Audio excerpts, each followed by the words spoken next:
আপনি যার হাতটা ধরবেন সে যদি আপনার হাতটা শক্ত করে না ধরে তাহলে তো আপনি তার সংসার কখনো টিকতেই পারবেন না। আপনার শ্বশুর শাশুড়ি আপনাকে কখনো দেখতেই পারবেন না। একটা মেয়ে এখনও কিছু কিছু মেয়ের এখনও শ্বশুরবাড়িতে নির্যাতিত হয় কারণ তার স্বামীর কারণে, কারণ তার স্বামী হলো দুর্বল, তার কোনো বিষয় প্রতিবাদ করে না বা ভালো মন্দ কোনো কিছু বললে তার কোনো কেয়ারিং করে না, তার কোনো খোঁজখবর নেয় না, সে খাইছে নাকি কী করছে কোনো কিছু খোঁজখবর তদন্ত রাখে না।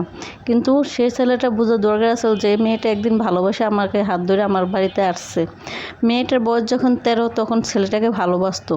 ভালোবাসার দিনগুলো ভালোই গেছিলো, ঝগড়া মিষ্টি খুনসুটি সব কিছু নিয়ে ভালোভাবে চলছিল। পরবর্তীতে যখন মেয়েটার বাড়ি থেকে জানাজানি হয়ে গেছে তখন এগুলো নিয়ে অশান্তি শুরু হয়েছে, তখন মেয়েটা ছেলেটাকে নিয়ে পালিয়ে গিয়ে বিয়ে করছে। যাওয়ার পরে শ্বশুরবাড়ি চলে গেছে। চলে যাওয়ার পরে মেয়েটা জানতো না যে বিয়ের পরে স্বামীকে কি বলতে হয়, তো সে ভুল করে ভাইয়া বলে ফেলেছে, সেজন্য স্বামী বিয়ের দিন রাত্রে তাকে মারছে। কথাই তো আছে, যদি আপনার বাসর রাতে সুখ না হয় আপনার কাল রাতে সুখ হবে না। সে মেয়েটার অবস্থা হচ্ছে আজকে সেরকম অবস্থা। যেহেতু মেয়েটা বিয়ের দিন রাত্রে নির্যাতিত হয়েছে সেজন্য মেয়েটা আর কখনো ভালোভাবে সংসার করতে পারে না, কারণ মেয়েটার কপালে আল্লাহ তখনই লেখা রাখছে তোর এই স্বামী দিয়ে কখনো সুখ হবে না। তারপরে মেয়েটা চেষ্টা করছে অনেকভাবে স্বামীর সংসার করার জন্য, কিন্তু করবে কীভাবে যদি সেই ফ্যামিলিতে সব মানুষ একই রকম হয়, একই কোয়ালিটির হয়, তাহলে তো চলে না।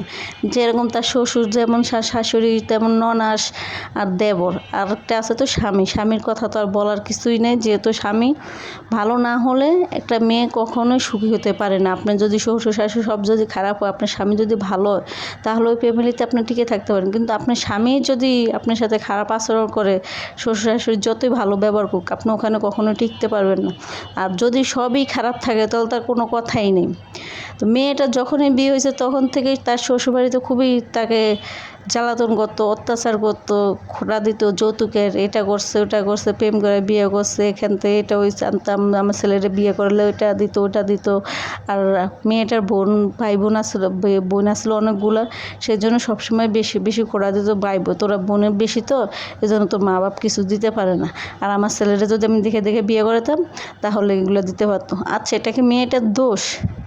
আপনার ছেলে কি দেখে নাই যে মেয়েটার ফ্যামিলিতে কতগুলো ভাই বোন আছে, মেয়েটার আর্থিক অবস্থা কীরকম?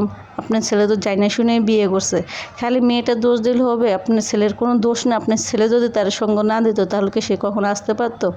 আপনার ছেলেই তো ভালো না, তাই না? আপনার ছেলের যদি আপনি ভালো মানুষ করে গড়ে তুলতে পারতেন তাহলে তো সে কখনো এগুলো কাজ করতে পারতো না। আর ছেলেদের কোনো দোষ নেই, এই সমাজে শুধু মেয়েদেরই সমস্যা থাকে, মেয়েরাই খারাপ থাকে। কেন রে ভাই? তো আজকে এই পর্যন্তই, আল্লাহ হাফেজ।